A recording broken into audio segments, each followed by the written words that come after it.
Hello friends, good morning. जैसे कि आप देख रहे हैं कि आज मैं एक बुक ली हुई हूँ इंग्लिश का। इसका टाइटल है रिवॉर्ड ऑफ काइंडनेस।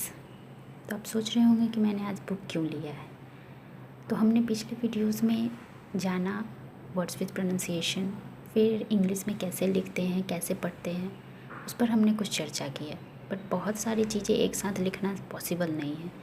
इस वजह से मैंने आज एक बुक लिया है और इस बुक की हेल्प से मैं आपको समझाऊंगी कि किस तरीके से हम पढ़ते हैं। जैसा कि आप देख रहे हैं कि ऊपर में लिखा हुआ है reward of kindness.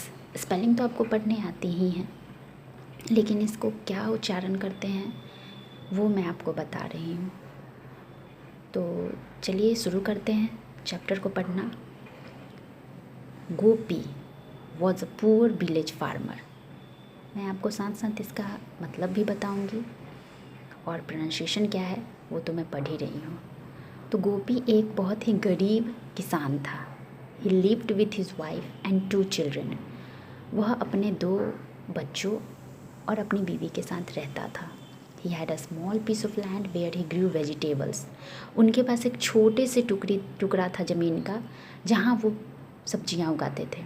His 2 buffaloes gave milk to the family. उनके 2 भैंस थे जो उनके लिए दूध दिया करते थे। Gopi and his family were very happy. Gopi और उसके परिवार बहुत खुश थे। They always thanked God for what they had. वो हमेशा ही भगवान का शुक्रिया करते थे जो भी कुछ उनके पास था भगवान का दिया हुआ। The children grew older. अब उनके बच्चे बड़े हो रहे थे। Now Gopi needed more money to get them study. अब गोपी को और पैसों की ज़रूरत थी ताकि वो अपने बच्चों को पढ़ा सके। He and his wife decided to sell one of their buffalo. वो और उनकी पत्नी ने निर्णय लिया कि वो अपने एक भैंस को बेच देंगे। They were sad to part with the animal that serve them for many years. लेकिन उनको दुख भी था कि कैसे हम अपने से जुदा करें अपने इस जानवर को। जानवर तो नहीं समझिए कि एक सदस्य के ही तौर पे थे, क्योंकि बहुत सालों से उन्होंने उनकी सेवा की थी, उनका दूध भी खा रहे थे।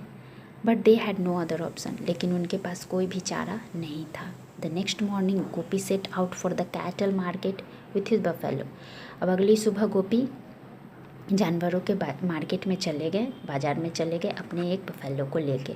ऑन द वे रास्ते में ही met a man with a horse. रास्ते में उनको एक आदमी मिला जिसके पास घोड़ा था। द मैन सेड, आदमी ने कहा, friend I want to sell my horse.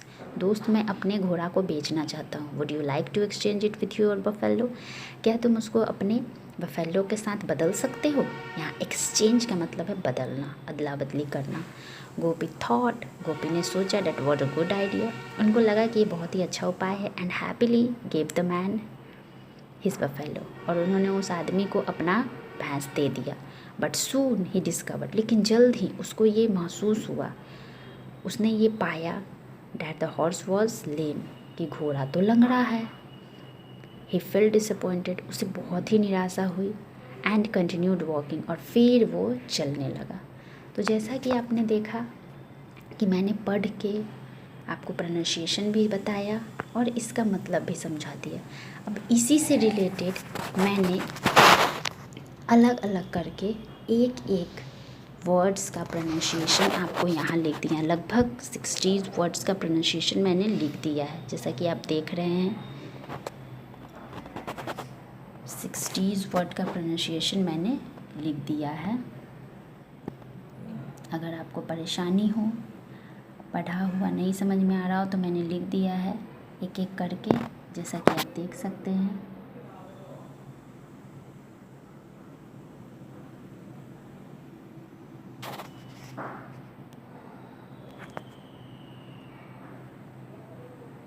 अगर आपको इस वीडियो से रिलेटेड कोई भी क्वेरीज़ हो तो प्लीज़ हमें कमेंट बॉक्स में कमेंट करके बताइएगा।